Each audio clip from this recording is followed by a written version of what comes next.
Oh, the Here we hyphenated version, but It's people at the difficult to license say the office, whole thing. and the people at the license office were like, you don't actually need to change any of your paperwork or anything. Just And keep going. Evan changed his name too. right. His name is Yeah, Evan yeah. He's Saraswat also Sullivan. Saraswat Oh, that's Sullivan. nice. Yeah. Yeah, of I course. think I should do that too. 21st century. Yeah, that makes more sense. We're actually live. Everybody's getting a little bit of a look into our inside dynamics. Hello, everybody. Those of you that are joining us online, this is Let's Talk Kathak. And we're super excited. This is our grand finale, I would say, for the conversation series, and it couldn't be more fitting. We have with us Rachana Upadhyay, and two of her senior disciples, Shweta Saraswat Sullivan and Anvita Sharma. Yeah. First of all, Hello, everyone. thank you all so much for joining us. And I just want to say right off the bat that the series has been really wonderful. And it's really great not only to have Rachana ji, but also to have Rachana ji and her legacy and her lineage represented here. And I just think it's going to make for just such a fuller conversation. So thank you all so much. Yeah, thanks for having us. Yeah, thank you so much. We feel honored. I definitely do. Cool. Cool. Well, I'm going to jump us right in. The first, most kind of obvious questions I have are about, people's origin stories. And so I'll start with kind of Rachana ji, but I wanted to ask you, Rachana ji, a little bit about your beginning in Kathak dance, how you got started and, what drew you to Kathak and what your early training was like. So, I did my master's from Bhatkande Music College. It's a music college. Now it's under state. At my time, it was under University Grant Commission. And music college is like heaven. There's sitar, tabla, percussion, vocal, Bharatanatyam, Kathak, folk dances, and Manipuri. So, but I started my training, you can say, in my school. There was, we called it Jogu Dada because he was Bengali and he learned from Vikram Singheji, who was a Sri Lankan dancer who came to Lucknow, and he was Gandaband Shishya of Achan Maharaji. So I started there and I just fell in love. It was beautiful experience to learn Kathak. And as a kid, you get so much attention when you dance, perform. Maybe that also helped, like getting all the attention. But slowly, it became more than just getting ready and dancing. It was something for my soul. Then after that, I got admission in Bhatkande Music College, and I skipped 2 years because I was already learning. So I auditioned and I skipped Prathma Ditya. So there, music college, every level different Guruji. So for Prathma Ditya was Subhash Dikshit ji, who learned from Vikram Singh and Maharaji. He got a scholarship, went to Kathak Kendra and learned from Maharaji. Then I learned from Purma Didi, who was teaching Visharat, part 1, part 2. She learned from Mohan Rao Kalyan Purkarji, who learned from Sundar Prasadji. And then after that, my Nipun 3 years was with Dr. Puru Dadich, Padma Shri Dr. Puru Dadich, who learned from Sundar Prasadji and Shambhu Maharaji.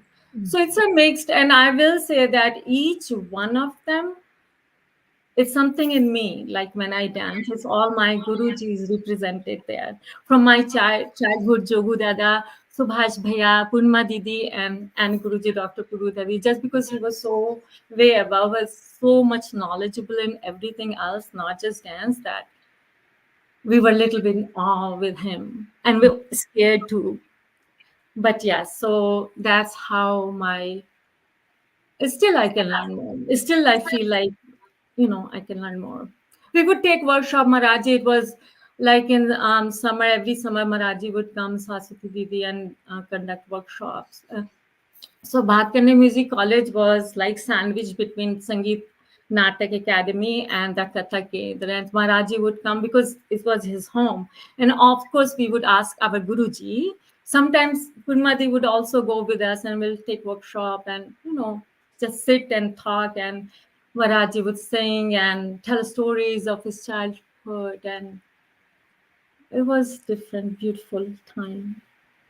Yeah, thank you so much for sharing. And I want to kind of now ask Shweta and Anvita to talk a little bit about your beginning in the art form, and what drew you and what your early training with Rachana Didi was like. Yeah, I can go first quickly. I am so lucky that my Guruji is related to me. She's my mommy. She's my mom's brother's wife. If she wasn't in my family, my life would look very different. My parents and the rest of my family aren't super into the arts. Like, a little bit, it's nice, but nothing where I think I would have ended up in a dance class or a classical music class or anything like that. But when my aunt was starting classes, they're like, all right, yeah, go ahead. I was 7.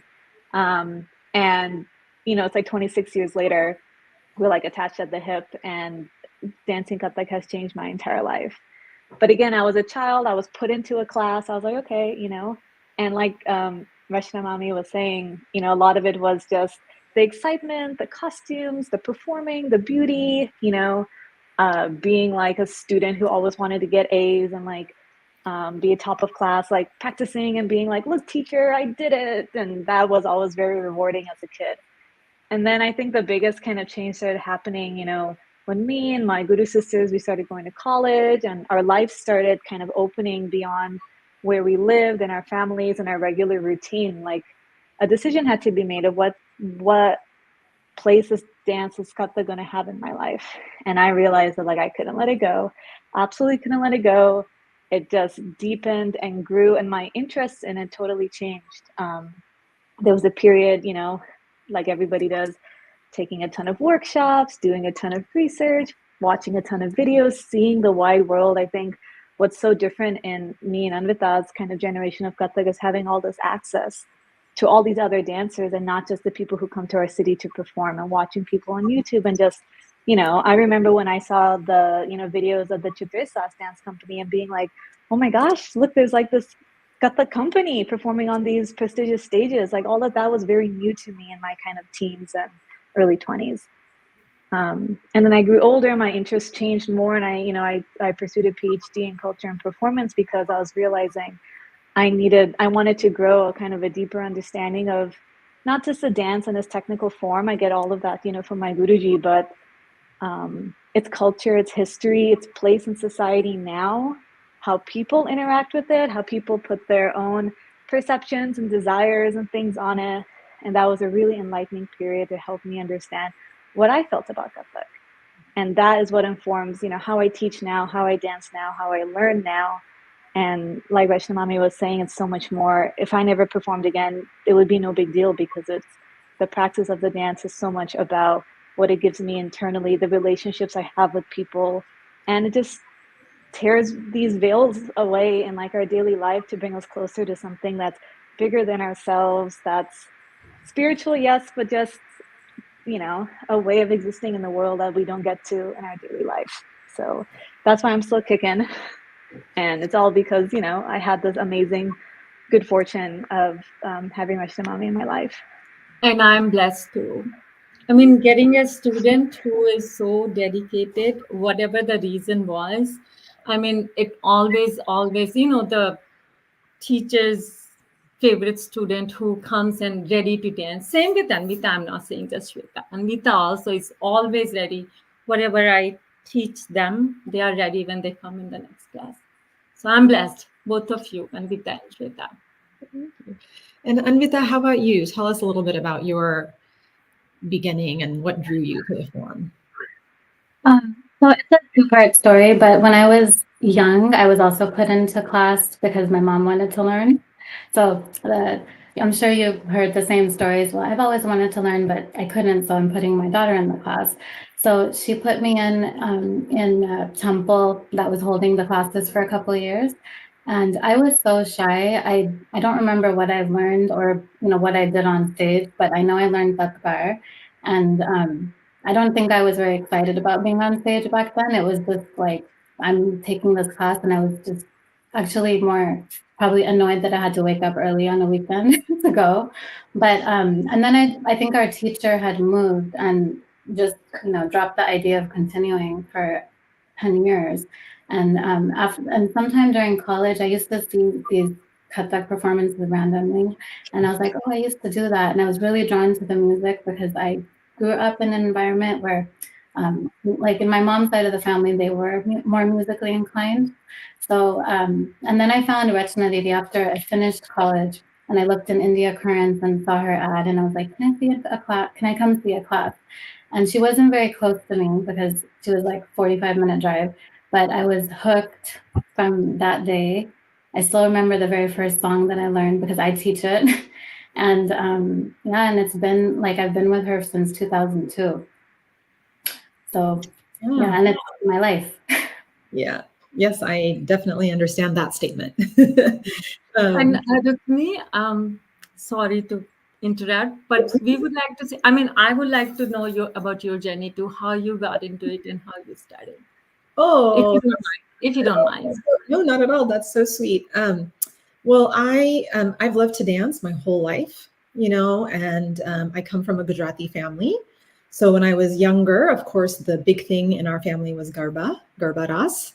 And I was a very avid attender of Navratri celebrations. And I had wanted to study classical, but as a child, I didn't have a whole lot of access. I was in Gujarat in my early days in a small town. And then here in Southern California, when I was in high school, there wasn't anything but Bharatnatyam. And so I took Bharatnatyam in high school. And when I went to college, I wanted to actually continue Bharatnatyam. And it's funny because a friend of a friend, she said, oh, I take Kathak, why don't you come to our Kathak class? And I said, no, I don't want to study Kathak. And it's interesting because in my mind, Kathak was what I had seen in Bollywood movies, Rekha and Umrao, and I thought it was, I don't want to, like, mujhe baith ke nakhra nahi karna hai. That was my impression. Like it was it was light and it was about flirting. It wasn't rigorous and serious. And it was my, again, conception from Bollywood. And somehow she insisted, she said, just stop by. And the class was very close to my college.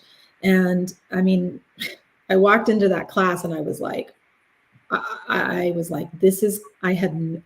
blown away, and of course, everybody knows my Guruji, but he was very rigorous in his training, very serious, very old school. And so that was it. I mean, from that first day, I was like, Which year was that? 2000.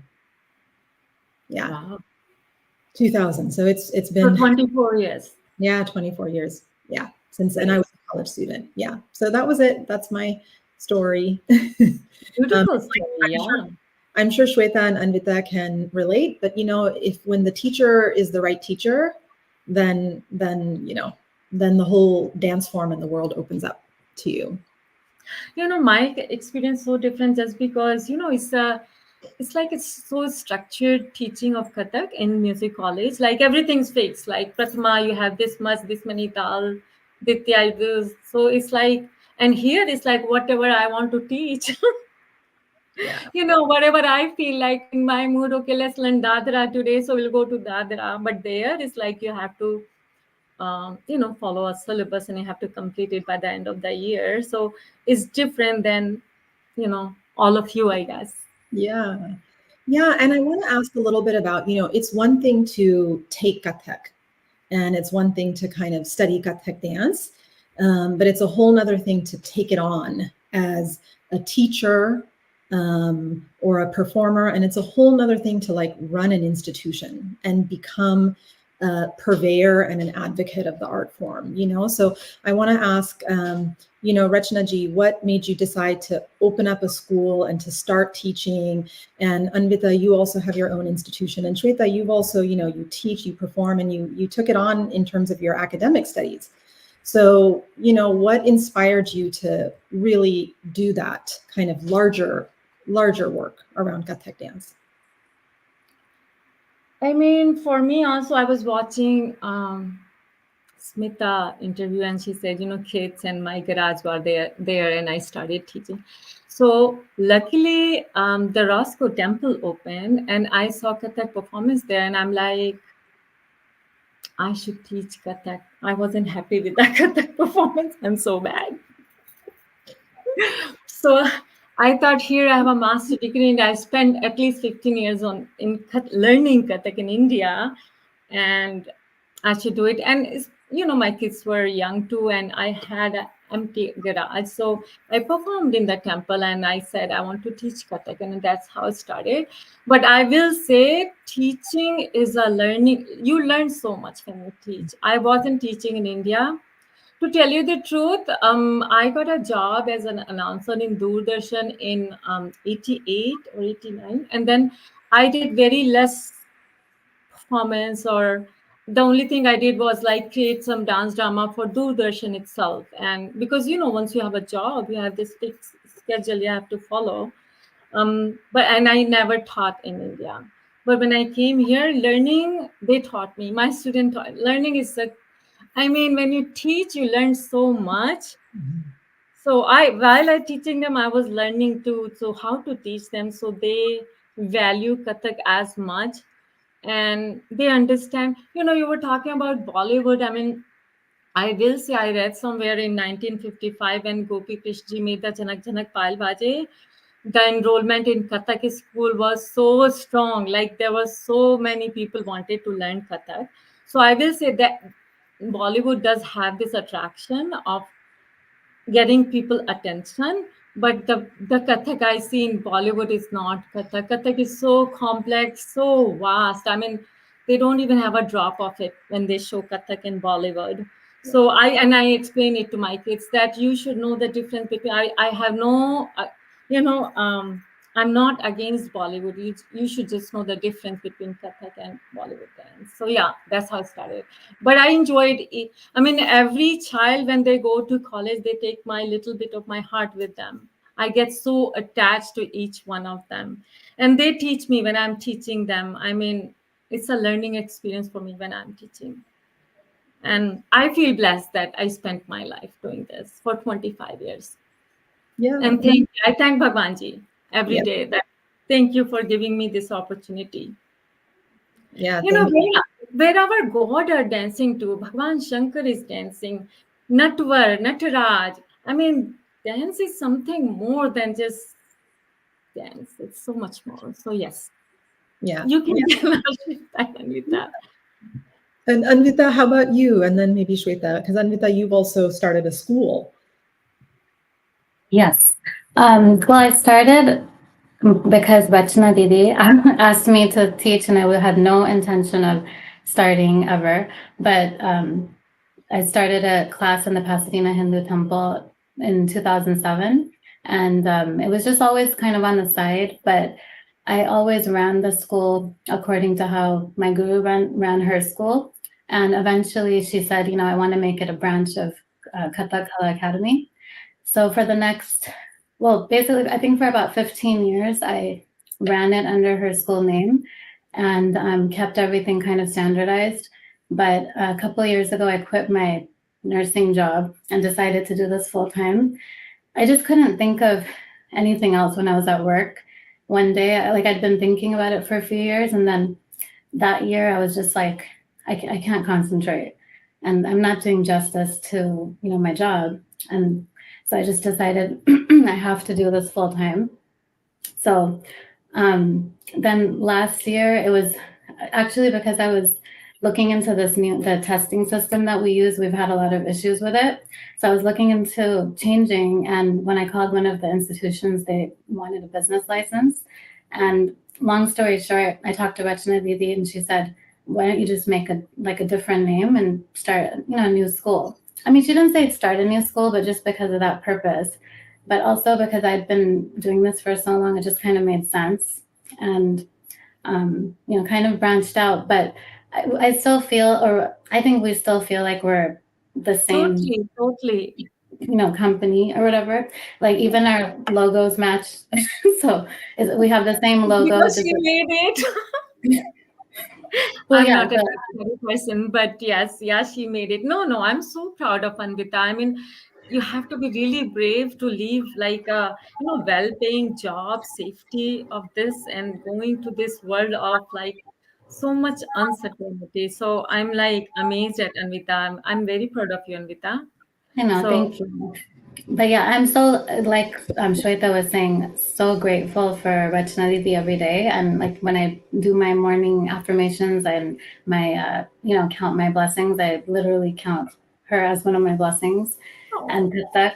So yeah, but it's, it's a beautiful journey to be on with her. Yeah, thank And Shweta, because Shweta and I've been dancing together, since she was little. Like I was older than her, but now we're both adults for many years. So we kind of became sisters. Yeah. And I like the three of you, the entrepreneurial spirit it takes to run a school. It's one thing to teach. Like I teach a couple classes on the weekends, but I've always had a totally separate career in the nonprofit world and have always had, and I'm excited to. I love it. It's an important part of my life.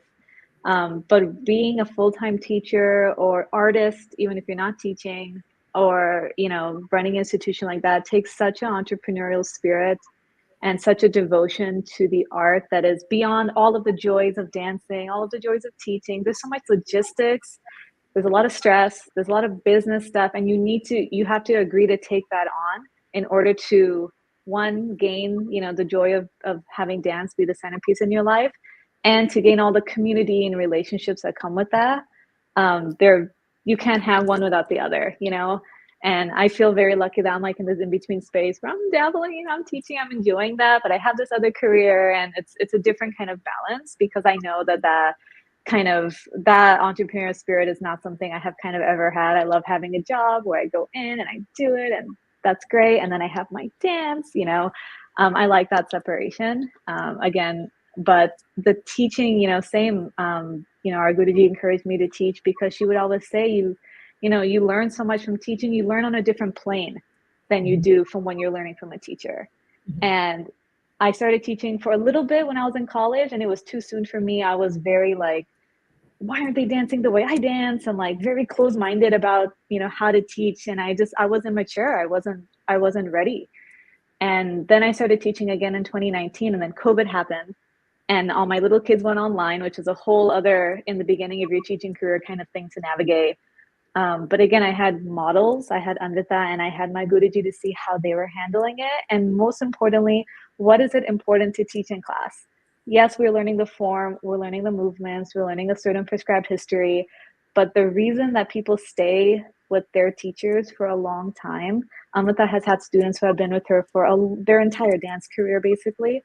And obviously my Guruji, and obviously you as well. It's more than that. It's how to have relationships. It's how to teach with warmth and acceptance and create a space to grow. If you're not creating, I think in classical dances, it's very easy to not create a space for that person to grow into whatever kind of dancer or artist they are going to be. And that's something I see in my Guruji's class, even starting from little kids, that it's not about dancing identically to each other, identically to how she dances. It's about following the form correctly and following the technique correctly, and then letting their personalities breathe and blossom. And that's why people stay with dance for so long, because it feeds parts of them that are not just about learning movements, because that you can do anyway. You can do that at the gym, Yeah.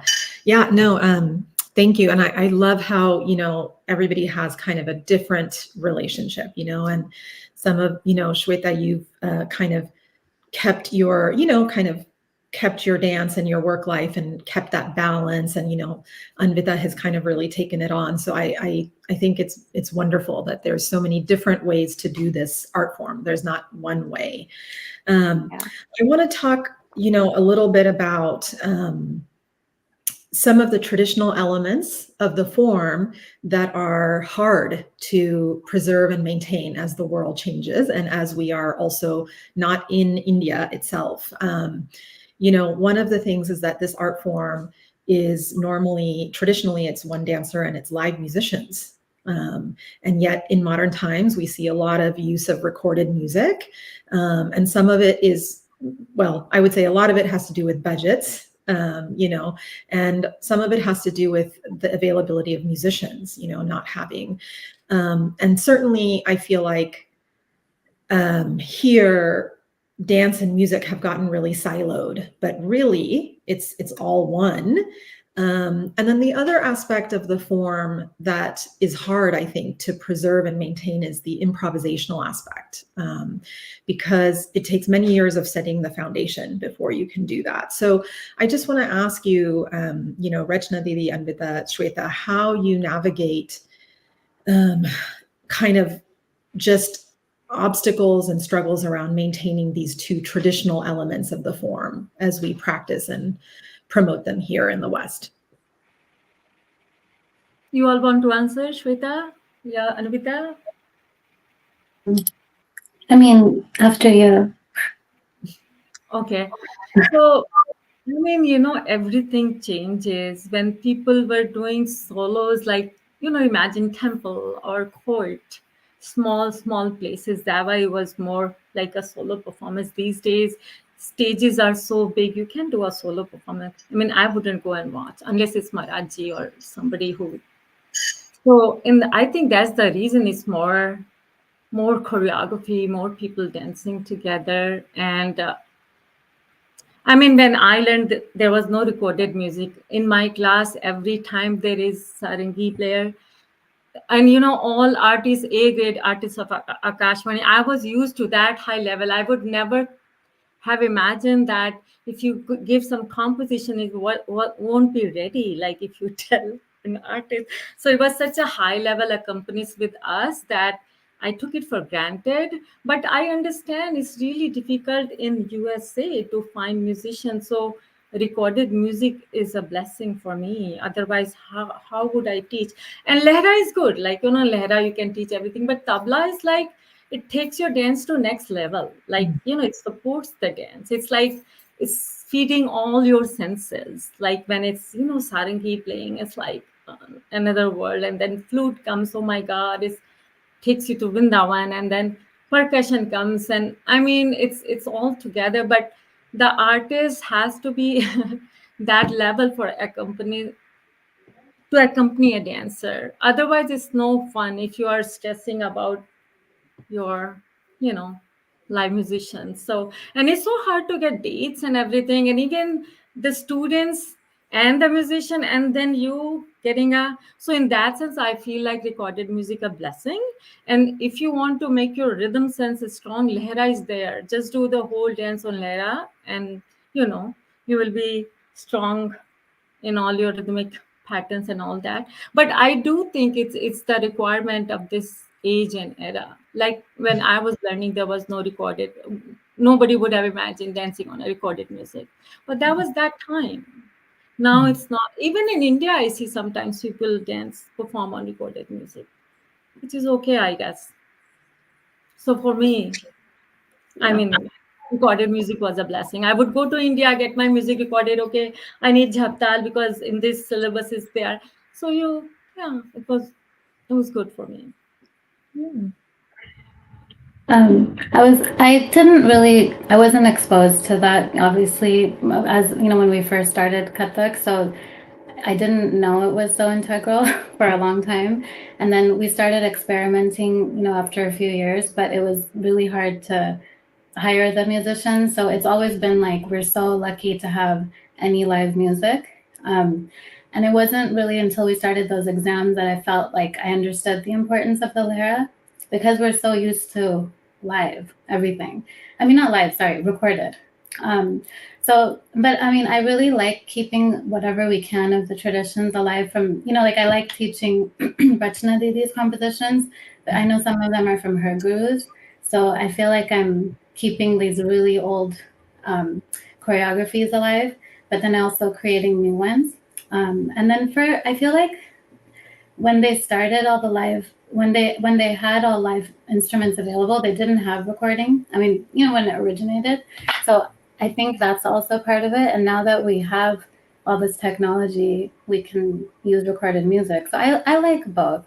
But I do bring a tabla player to my class every couple months, just because, I figured out a way to make it affordable. And I think, the students get really excited just practicing buttons. And, I tell them you have to communicate with him. So look at him while you're doing this. Don't look at me, because the whole point is to look at him. And, I just to give them a little bit of the experience, because, otherwise, whenever I've done something, because it's not very often with live musicians, it just feels like it's not enough. Like, I want them to feel a little bit more comfortable. It's not the same as being in India, but something. So I guess we just, and it's like, it's an evolving art, so we just have to keep rolling with the times. So. I mean, I totally agree on everything that's been said about music. When you watch performers, Kathak performers, or other performers who perform with live music, like I was at a flamenco show recently, and flamenco very similarly, the dance and the music are like talking to each other. Dancers will turn all the way around to like dance with their musician, right? And now with the audience. That's a relationship. It's very different from finding somebody online and they come in company class for 2 months and then you have a show. You're not going to have that chemistry. You're just going to be recreating music, which is it's a good first stepping stone, right? It's a good first entry. But what Rachana Mami's talking about at that time, I mean, I know Rukmini, like a lot of the musicians you work with, those are long relationships that the understanding has grown over years of what everyone is trying to do and where you've come from. I think that's why me, Anvita, and Rachana Mami work so well together, is because we've been together for so long that when we're dancing together or when she's choreographing something, we can almost see where it's going to go and maybe where it's going to depart. Yeah. And that comes from working together for a long time. So even more than having access is building the relationships. And frankly, in the San Fernando Valley, a lot of these artists live far away, the ones who are accomplished enough and who have the interest to accompany dance. A lot of musicians don't have the interest in accompanying dance. They have a solo career, they have their own careers, But thinking about your original question of things that have been left behind or things we're trying to keep from being left behind, I love to think about Kathak's history because we have no idea what's been left behind, right? Like so many things could have been forgotten from the temple era, the Mughal era, and this dance has been reformed and reformed. Era, don't forget. And oh my gosh, yeah, absolutely. You can see in Hira Mandi, they took our music and dance totally down. So I mean, so there were 3 eras. So nobody knows, like. Yeah, history takes, erases, throws away, and then new things are also formed. And both of those things are natural and beautiful and a normal part of life. But like Anvita says, like there's a certain joy in dancing compositions that have been taught the way you learn them the first time. There's a sentimentality, there's a beauty, there's a logic to them that is different from maybe how I would do it now. And there's something else I was going to say. The one thing that I feel like when I hear the stories from our Guruji about how the environment that she learned dance in is the time, is that class was long and often. 6 days and it built us. Yeah. And she would say the floor would get wet, with sweat from Tatkat. And it's like, especially when I was younger, my favorite season was when we had a show or a concert and we had more rehearsals and we had to be at the theater for a long time. Like, I want to do this. I want to be here for the whole day. I don't want to be here for an hour, So I think that's something that it's changed for most of the dancing community. Obviously, there's few people and artists who that is what their life is like. But overall, for students, that would be wonderful. And maybe we could make it happen sometimes. But yeah. Yeah, I think the gift of time. For sure. I will say that, that like the Parhant started because if you're going in a new city to perform and your tabla player is not going with you, so find another, you're doing the Parhant and the tabla player. So in India, you will find artists who are at that level who will get like this and they will connect with you and they will support you in every way and you will support them and have fun on a stage. Not it's like memorizing things. So the experience is very different from India to here. And I miss that, to tell you the truth. Yeah. I wish I can invite them here, but it's so difficult to get artists. As in my whole family, me and Shweta are the only one who are in Kathak. Nobody's in Indian classical music in anything. So it's hard to, have this support system to bring all the artists from India and have that experience of, it will be a totally different experience if you have accompanists who are that high level, when you dance with them on a stage, it's like so much excitement. Yeah. Yeah. So yeah, it's a different feeling, and I miss that, but that's okay. I'm happy with whatever I have. Very content person. That's lovely.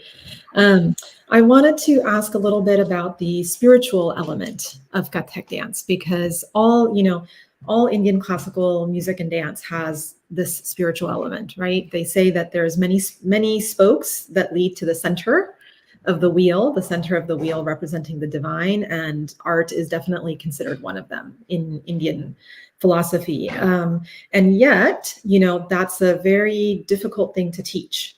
Not everybody approaches the art form with that lens. And so, how do you maintain that connection to the spiritual element and pass it on to students? Yeah, I mean, as I said, even our God, our dancing must be something more than just dancing. And if you really go into it, when sometimes when I dance in my garage and doing alone, and I do feel like that, because you need to be so focused, you become in you, like you see your soul. So yes, for kids, when I tell them that dance has like, it's like yoga. You have to do the sadhana. You have to be so focused that you are not thinking of anything else. You are one with whatever composition you are doing. Only then you will become you perfect at that composition. So the focus that is required, it is, they say that they're the art elements of yoga. The dance need all eight of them, like pranayam, niyam, sadhana. So if you think of the nirgun, nirakar, which has no shape, is just a shakti, just the energy that created this world. When you really dance with your heart, or do anything with your heart, I think, singing, whatever, if you do really with your soul, you do feel like you have become one with something. So, but yeah, with kids it's hard, but I do tell them that Kathak, all classical art form is sadhana, just because you have to be so focused that you have to meditate on that moment. If you're doing just one moment, you are meditating on that moment, just focus on that moment. So anytime you focus, it's like meditation. You don't have to sit and do meditation, do dance, and it's meditation. So I mean, I totally feel it. But teaching it to other people is difficult. Like, they have to choose their path, and the only thing you can do is tell them that this is what it is. Like, dance is not just dance, it's something so much more. When she was, Tandav can create the universe and destroy the universe. Think how powerful dance is. Shweta's brother, he did a PhD in physics, and I don't know, it was one day he was telling me about this God particles, shachas, and it's like dancing. Like when you see mommy, it feels like they are dancing. So, I mean, you don't know, but I feel it like when I dance. Yeah. Shweta and Anvita, what about you both? I feel like Rachana, you said exactly what I've been thinking a lot about lately. I got this philosophy book I'm reading by this woman who used to write in the 70s, and she writes about unselving. That a goal for a lot of people who are trying to reach spirituality or enlightenment or whatever, it's this idea, this feeling of being unselved, being apart from yourself. And her argument in that book is that there's lots of ways to do it, and she talks about nature, being in nature, being one with nature, feeling that you and your body and humanity is very small, and that it's part of this bigger thing. And another path is arts. And again, the same thing with the arts is to feel that you as a person are more than the sum of your experiences and your subjecthood and your physicality. It's you can access these other kinds of feelings and meanings that are being created outside of yourself and feel that they're part of you when you see art that speaks to you, any kind of art. And I'm sure there's many other pathways, not just nature and art, but this desire to be unselved from yourself, from your physical being, from your daily life, however beautiful. I love my daily life. I love my routine. I love making coffee in the morning, going to work and all that. But over the course of a lifetime, there is more than that. And to even touch the face of it through whatever way you can is so fulfilling. And I think it's why we all are still dancing. So, for so many years, so many trials, so many other barriers and obstacles to making this happen.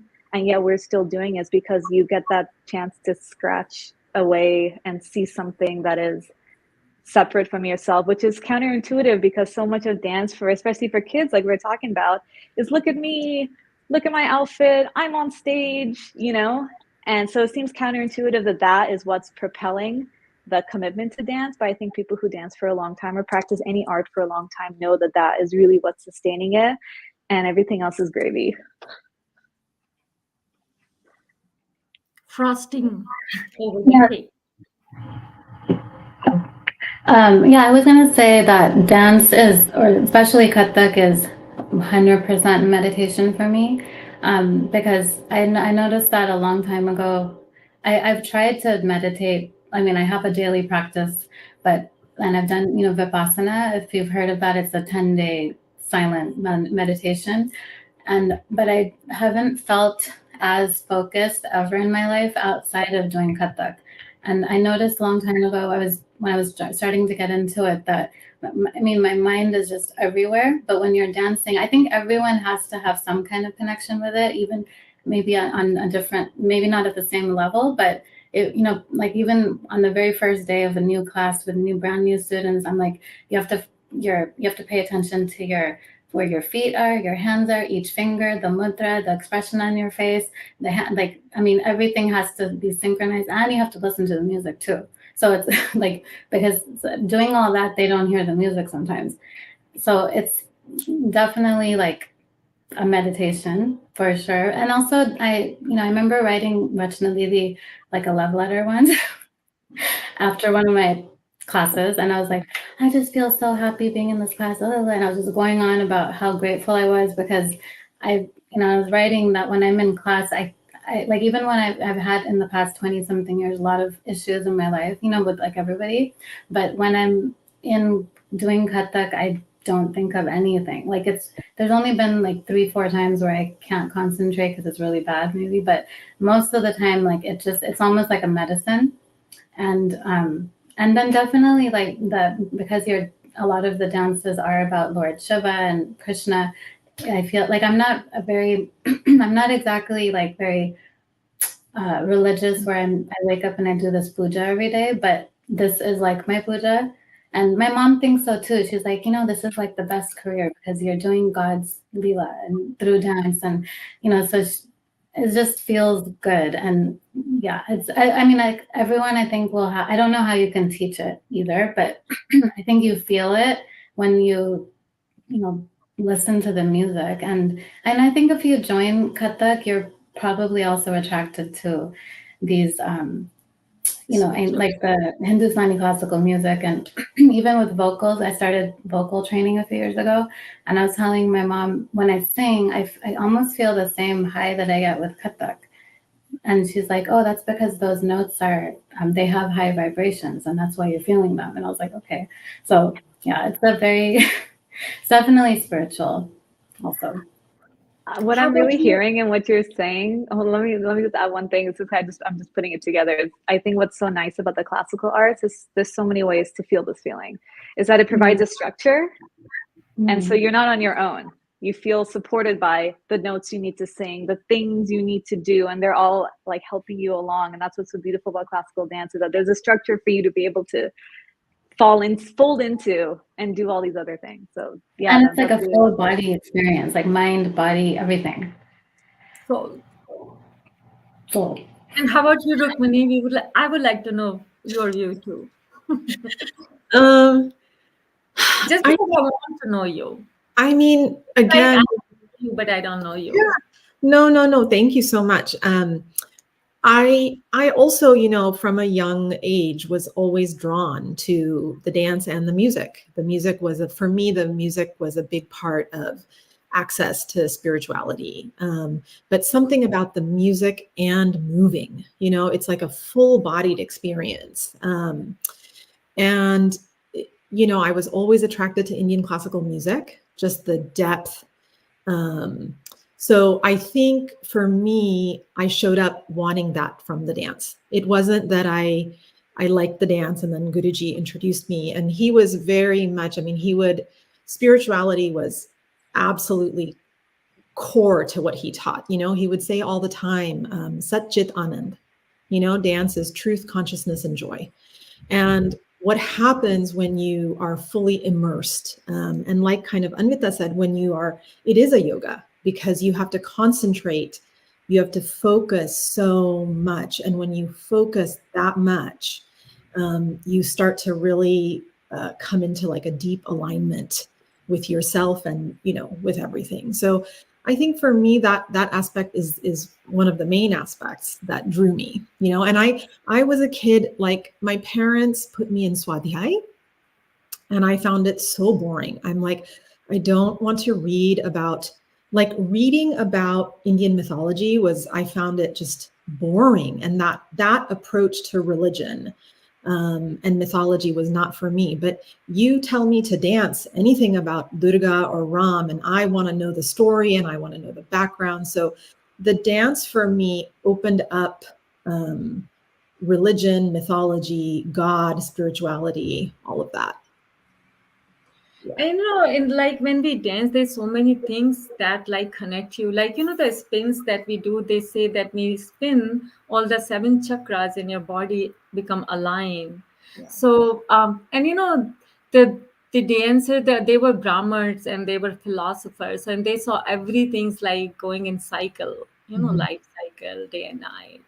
Everything dies, become alive. So that's why the spin, the cycle of the lehra, the tal, and everything. So dance is so deep. Like Indian classical music system is so deep. It takes, lives, not just this one life, to understand this.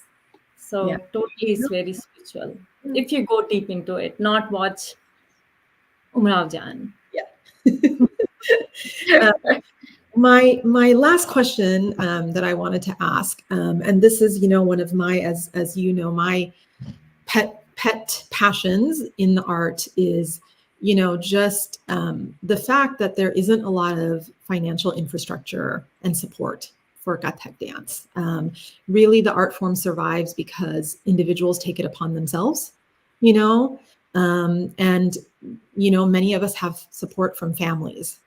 But there isn't, you can't go get a job as a Kathak dancer in a Kathak dance company. You can't, there's not tons and tons of grants to create. So, how have you navigated that kind of challenge? So when I started this, I wanted my kids to have a proper stage and perform and show it off, not like while people eating and talking and doing performance there. And as a musicologist student, I would get like 3 performance, like Vasant Utsav and yearly show. Beside that, all the exams were like a performance. There was a stage and you have to do tests there. It's like a performance. Anybody can, like there were 1,500 students there. Anybody can come sit and watch you. It was like a performance. So it's like I was used to that and I felt so bad. My kids go perform here and there and people are not paying attention. So I wanted to give them a stage at least once a year. And in the beginning, it was difficult. But, Anvita is so good at selling tickets. Nowadays, she not.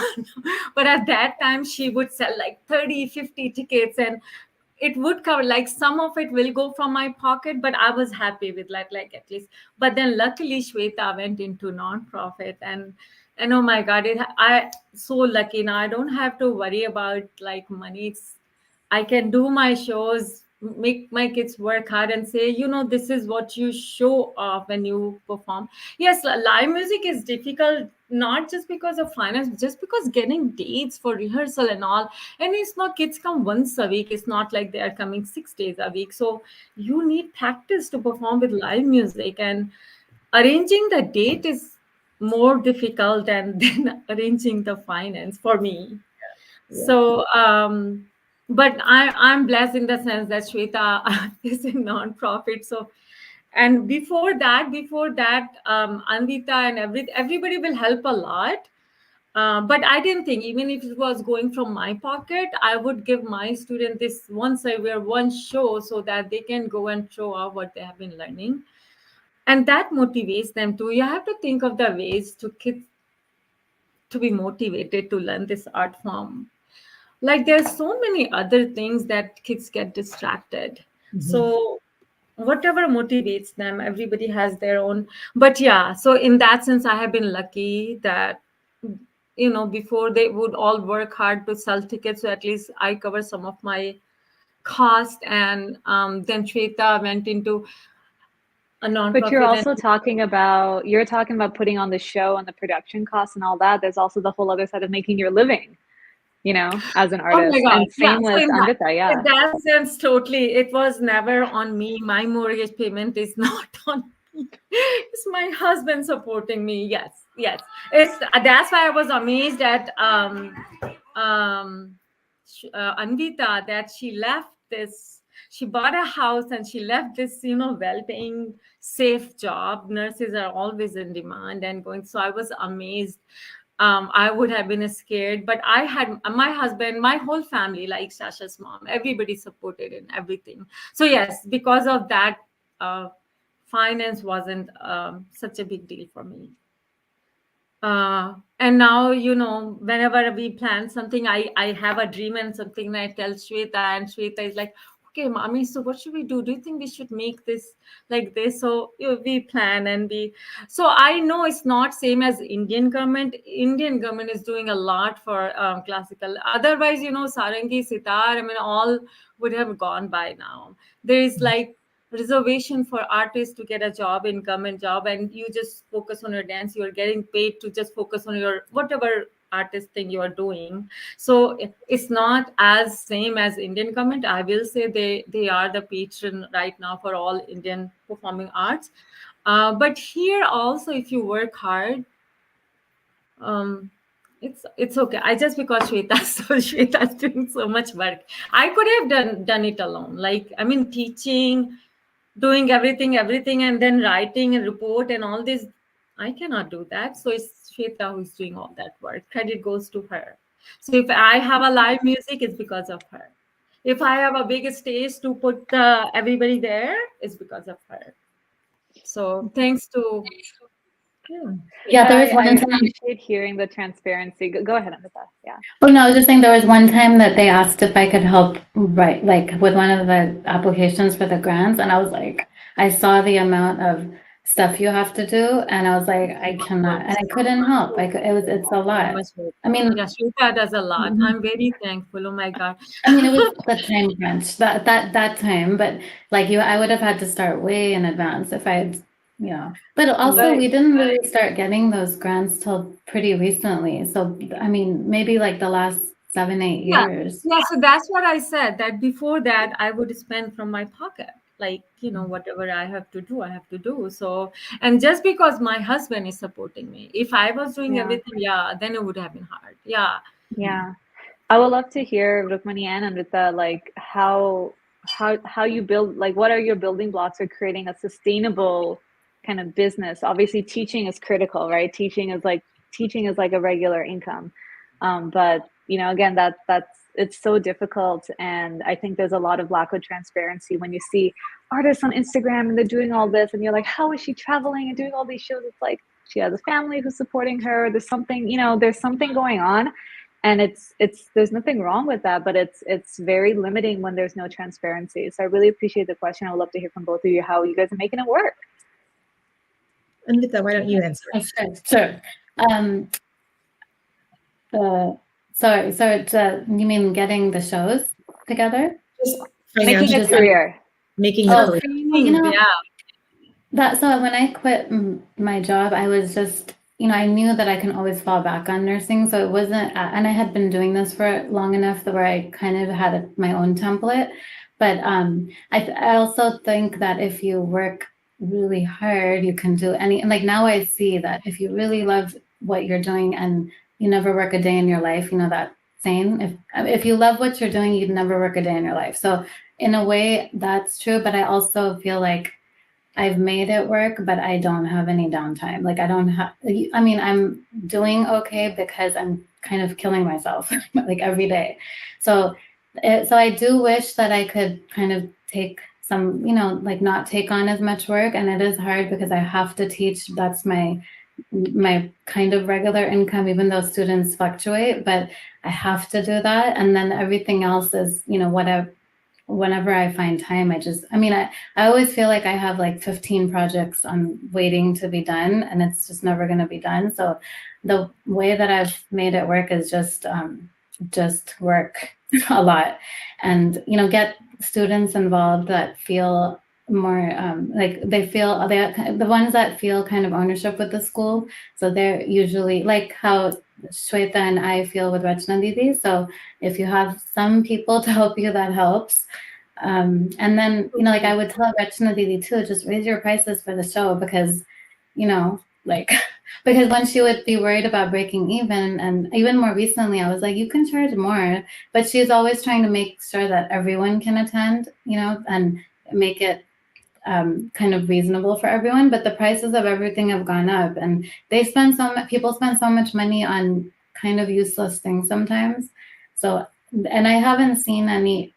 I feel like we still do, like we can get our tickets sold if we, raise them a little bit. Like everything else has raised. So I just have to keep adjusting, I think.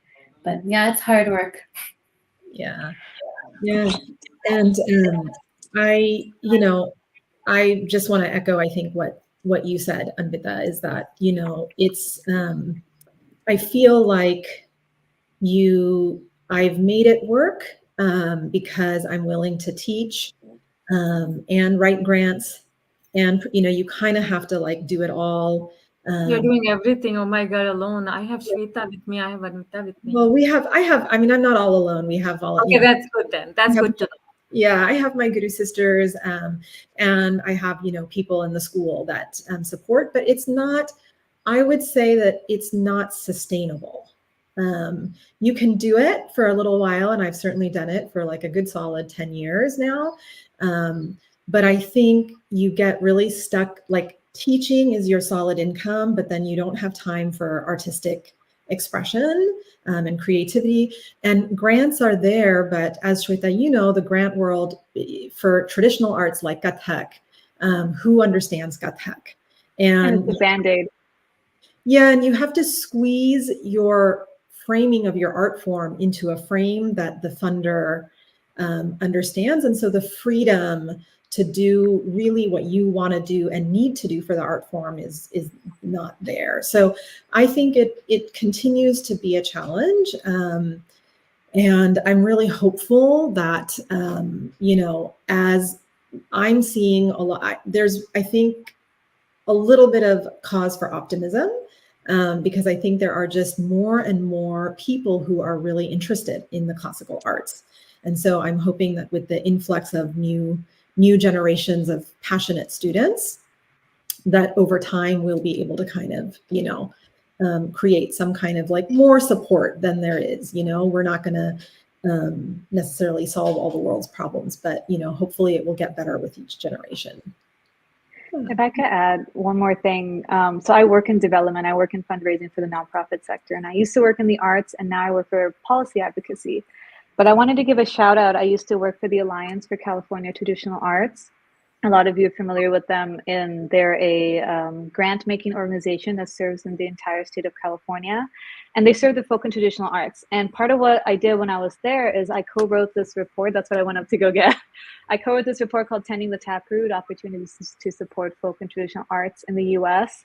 And this whole thing is like, 2 years worth of research of folk and traditional artists across the US and what the needs are, trying to create, we know internally, right? Because we've lived it, but trying to make a case in this case to philanthropists, people who have, we're talking billions of dollars, to say this is a need across the US that is unsupported by any kind of cohesive government effort, that is really happening from the blood, sweat, and tears of the artists and community members, many of whom are people of color, who are people living in poverty, people who English is not their first language, like some of the people with the biggest disparities in our country, and they're carrying these arts on their back, right? And what is our responsibility to them, especially philanthropists who are all about the arts and community and all of that. And so this really, it was so great to work on, to meet all these artists and then also write these recommendations at the end that are about what philanthropy needs to do, and how it needs to look. And it doesn't look like $10,000, $50,000 here or there. It looks like years of commitment to recognize these artists as caretakers in their community. Rachana Mami is a caretaker in our community. Anvita and Rukmini, like you are doing things for people, for young people, for families who are come here and are missing parts of what they grew up with, or wanting to connect with something, or who have never seen Kathak before, who aren't Indian. And all of those people are relying on artists as caretakers and as people who help them on towards all these wonderful things we've been talking about. And that deserves to be recognized, whether in philanthropy, by the community itself, or something. So I too am optimistic that things are changing. There's people who really care. But I think we all are advocates to keep talking about it. Yeah. Thank you so much. Well, we've had a wonderful conversation. I'm mindful of the time. But I want to just wrap us up, and I want to say, thank you, Rachana ji, for being willing to, number one, for all of your hard work in advancing Kathak dance, but for also being willing to come and talk with us. And Shweta and Anvita, thank you so much for participating. It's just been, it's been really, really lovely. Like I also, like Rachana ji says, I feel like I now know the Kathak community, and we're like a Kathak community just from totally. And thank you for doing this. I mean, I'm amazed. But you always try to get everybody together, which is nice. Very nice.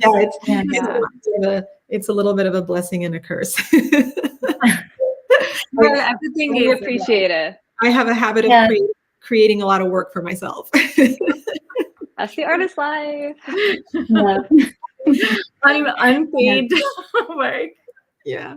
Again, thank you so much. And thank you so much. Okay, then. Great talking to you all. Bye, everybody. Bye. Bye, everyone.